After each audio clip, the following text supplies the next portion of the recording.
Chapter 1. Thesis. What is humility and why does it matter? I speak as an outsider on the subject of leadership. I've become aware in writing this book just how large an industry the leadership track is. The books and journals on the theme would take a lifetime to review.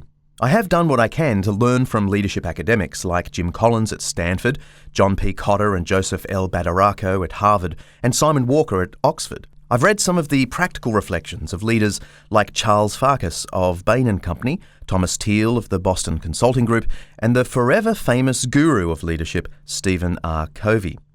But I remain a leadership hack, with no claim to understand the intricacies of corporate management, let alone contribute to the sophisticated conversation going on in the field. What I hope to bring to this discussion is historical perspective. That's my training, history. In particular, ancient history. I realise that might not sound particularly relevant to the executive who wants up-to-date, ahead-of-the-pack information on creating organisational momentum, managing relationships, setting goals, communicating change, and so on. But my defence in this case is the one I offer whenever someone asks me the point of studying history. Learning history, and especially learning from it, is the ultimate exercise in democracy. By it, you give voice not just to the blip we call the 21st century West, but to the whole human family, ancient and modern. You allow the dead to cast a vote in the discussions and decisions of the present. The value of such learning from history is hard to overstate. Our contemporary society may have eclipsed the past in terms of science, medicine, and technology, but in other areas, I reckon we are only about average compared to the ancients. In some things, we are well below par.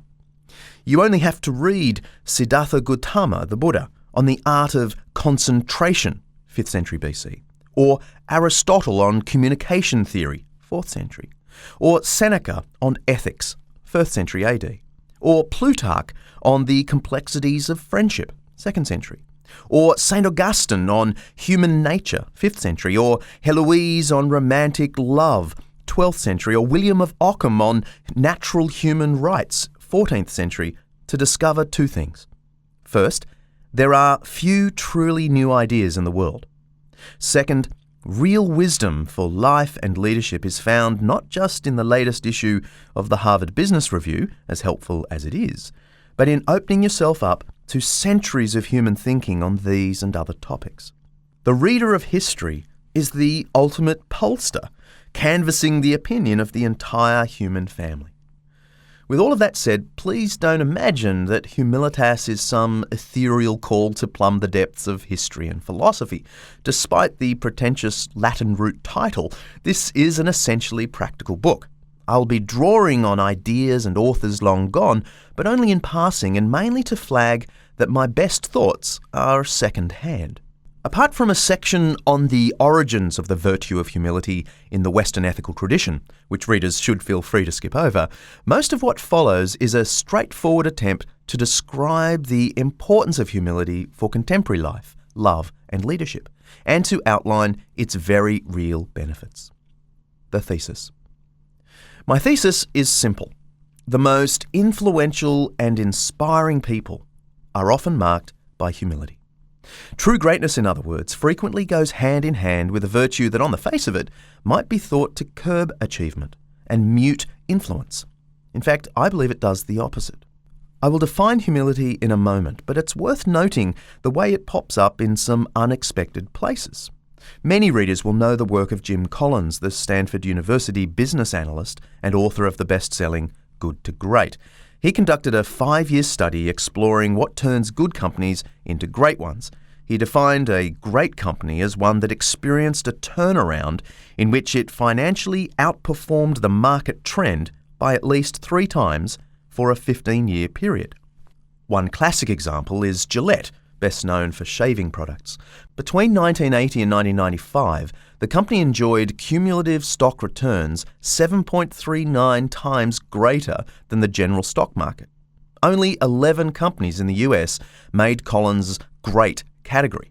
Most notable were those that didn't make the cut, including Coca-Cola, Johnson & Johnson, Walmart, and General Electric, companies that only outperformed the market by 2.5 times. Many observers were surprised to learn that one of the key factors in all 11 good to great companies during the growth phase was what Collins described as level 5 leadership. That is, leadership marked by two characteristics: steely determination and an attitude of humility. Collins records the puzzlement of his research team at the consistency of this finding. We were surprised, shocked really, to discover the type of leadership required for turning a good company into a great one.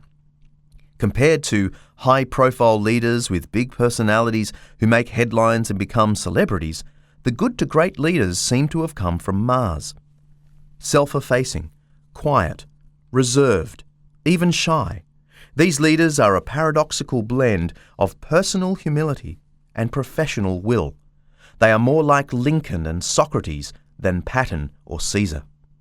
Collins' 2009 book, How the Mighty Fall, bears out the flip side. When successful companies become arrogant, it often spells their downfall.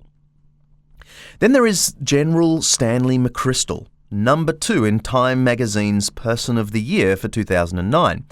Before his removal for unfavourable remarks about the Obama administration, he was commander of all forces in Afghanistan and one of the most celebrated leaders in US military history. A Harvard graduate, he runs over 10 kilometres daily, eats 1 meal a day and sleeps 4 hours a night. We might say he is a high achiever. During a surprisingly frank press conference held in London shortly after his appointment as commander, McChrystal offered an intriguing one-word summary of his approach to the insurgency in Afghanistan. I have found in my experience that the best answers and approaches may be counterintuitive. The opposite of what it seems you ought to do is what ought to be done. So when I'm asked the question, what approach should we take in Afghanistan? I say, humility. We're left wondering exactly what humble counterinsurgency looks like, though I suppose he meant understanding and serving the Afghan people will go a long way towards undermining the influence of the Taliban. But I was truly fascinated to watch his remarks and to observe the way he paused afterward for emphasis. It was as if an oracle had been spoken.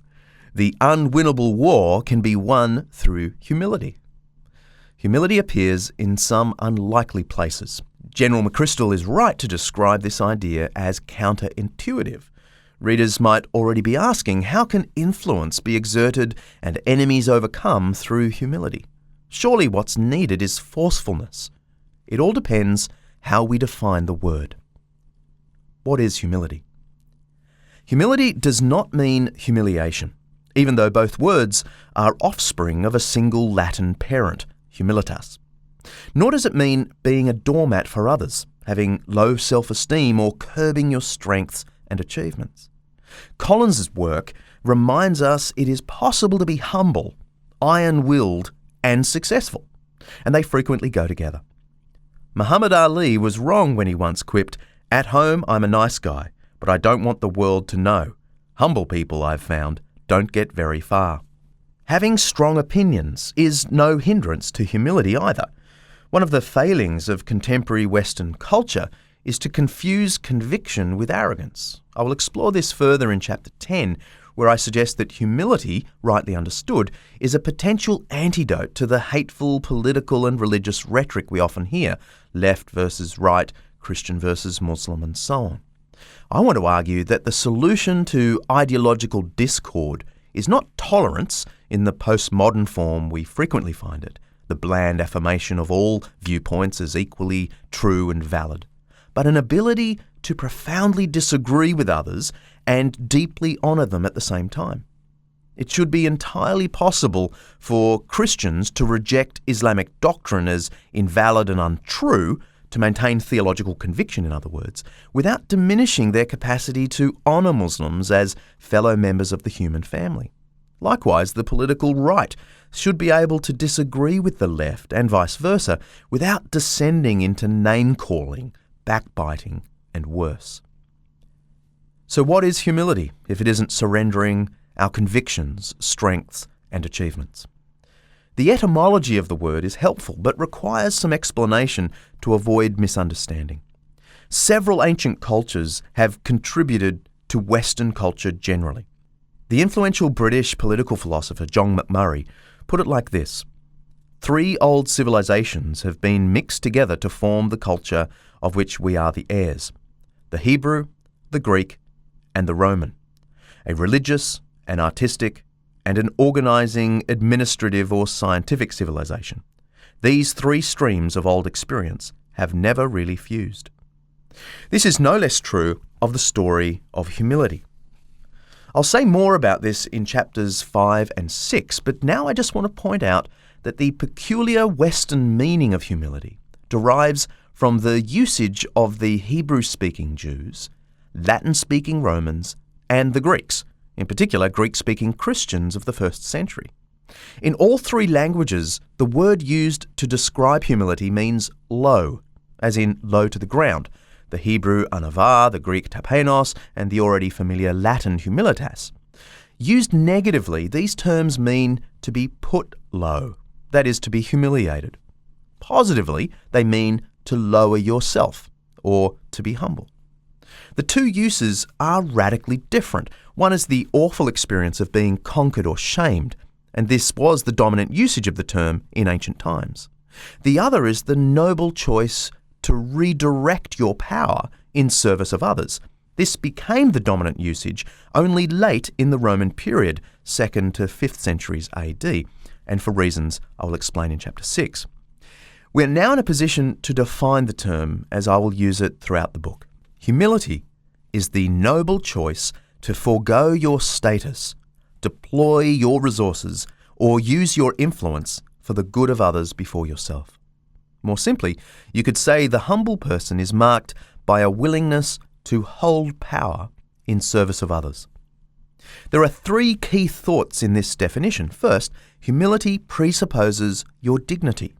The one being humble acts from a height, so to speak, as the lowering etymology makes clear. True humility assumes the dignity or strength of the one possessing the virtue, which is why it should not be confused with having low self-esteem or being a doormat for others. In fact, I would go so far as to say that it is impossible to be humble in the real sense without a healthy sense of your own worth and abilities. Mark Strom, a fellow historian and proper leadership analyst, puts it well. Wise leaders hold nobility with humility. Overbearing ego and debilitating self-abasement are generally avoided in all wisdom traditions. Many traditions call for balance. I would suggest a further step, also found in the ancient wisdom writings, that you look beyond balance, that you embrace the paradox of strength in weakness to find your true weight as a leader. Second, humility is willing. It is a choice. Otherwise, it is humiliation. Finally, humility is social. It is not a private act of self-deprecation, banishing proud thoughts, refusing to talk about your achievements and so on. I would call this simple modesty. But humility is about redirecting your powers, whether physical, intellectual, financial, or structural, for the sake of others. One of the earliest Greek texts on this topic, written about AD 60 to the Roman colony of Philippi, puts it perfectly.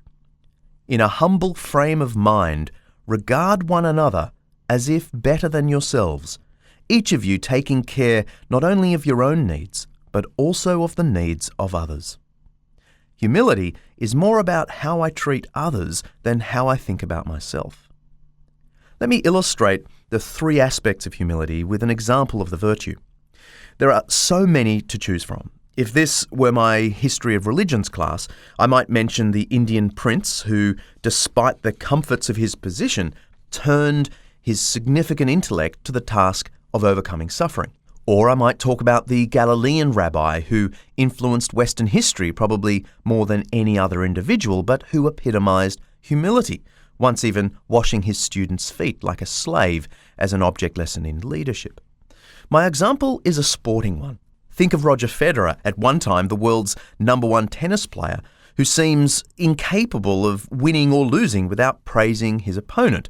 Or 5 times all-China martial arts champion and Hollywood kung fu star Jet Li, who now uses his fame and fortune to relieve Asia's poor through the One Foundation. My favourite illustration, however, comes from last century, from the boxing industry, an industry usually associated with other person-centeredness of a very different kind. I haven't been able to verify the story, but I hope I have at least the basic details correct. 3 young men hopped on a bus in Detroit in the 1930s and tried to pick a fight with a lone man sitting at the back of the vehicle. They insulted him. He didn't respond. They turned up the heat of the insults. He said nothing. Eventually, the stranger stood up. He was bigger than they had estimated from his seated position. Much bigger. He reached into his pocket, handed them his business card and walked off the bus and then on his way. As the bus drove on, the young men gathered around the card to read the words, "Joe Louis, boxer." They had just tried to pick a fight with the man who would be heavyweight boxing champion of the world from 1937 to 1949, the number 1 boxer of all time, according to the International Boxing Research Organisation. Second on the list is Muhammad Ali. They apparently said of Louis that he could knock out a horse with 1 punch. I struggle to think how he got that reputation, but the point is simple.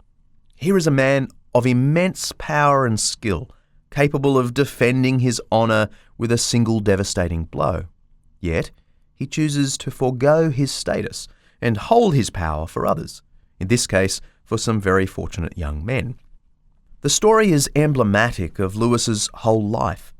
Raised in poverty by former slave parents, Louis never forgot his lowly beginnings and saw his success as opportunities to give back something of what he had received. According to a PBS special on the fighter, Louis was generous to a fault, lavishing family members with cash and homes, handing out $20 bills to anyone who asked, and even paying back the city of Detroit for all the welfare monies his family had received in the early years. The man was no saint, and like many in his situation, he ran into financial troubles later in life, but he is remembered not only for his unparalleled boxing achievements, but also for his willingness to hold power in service of others, for his humility. To return to my thesis, in this book I'm suggesting that humility, rightly understood, has often marked the most influential and inspiring people in history, whether religious figures like Buddha and Jesus, social activists like William Wilberforce, Mahatma Gandhi and Nelson Mandela, or some of the most remarkable CEOs of the century detailed in Jim Collins' research. Darwin E. Smith of Kimberly-Clark, Coleman Mockler of Gillette, and Ken Iverson of the steel giant Nucor. Leaving aside such high achievers, I contend that some of the most influential people in our daily lives exert their influence with humility. It is certainly true in my case. I think of my inconspicuous Year 5 teacher, Mr. Bingham. He was hardly an authority figure in the school. Plenty of teachers were louder, funnier and scarier than he was, but for some reason, I still find myself thinking fondly about his gentle, fatherly tone and endless patience with this disruptive 11-year-old. Or there's my good friend Professor Bruce Robinson, an international authority on respiratory disease from the University of Western Australia. At home or among friends, he is unassuming in the extreme. He is happier reclining on the couch in shorts with a beer in hand, quizzing others about their opinions on life, especially if they come from outside his educated middle-class circle, than he is standing before the medical world informing peers of his research team's latest discoveries. As I said to some of his friends at a dinner party recently, he is one of the few people in my life whose opinions I find almost as compelling as my own. Influence through humility is a key theme of this book. Let me be clear that I'm not saying that humility automatically makes someone great. Plenty of humble people achieve little more than deep and enduring relationships, which, come to think of it, is probably life's truest test of success. Nor am I saying you can't ascend the heights without humility. We all know high achievers who seem perfectly happy maintaining their objective distance from the virtue. What I'm saying is that humility enhances the ordinary and makes the great even greater.